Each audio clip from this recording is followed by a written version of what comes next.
Ito yung sabon na binibili ko. Dito ako bumibili. Kasi original yung sabon nila dito.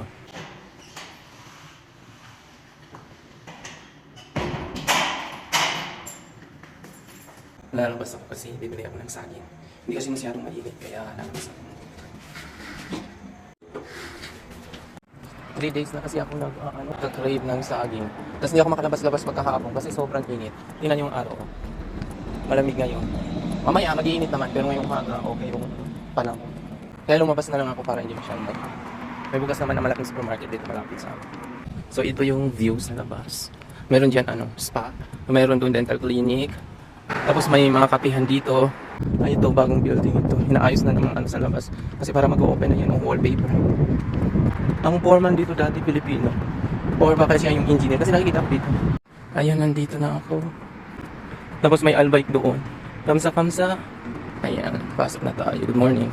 Mura lang mantika 15. Hala. Ano ito yung olive oil? Hindi ba ito sa pagluluto?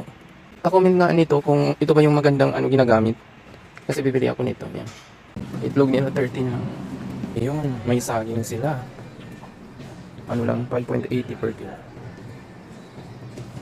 I need this. Ito na.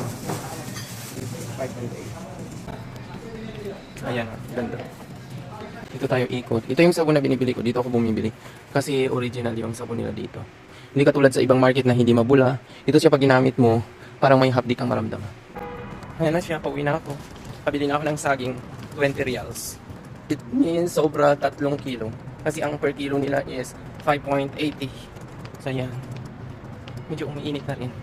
Pero at least compare pag gabi ako lalabas, sobrang init ito. Hindi masyado.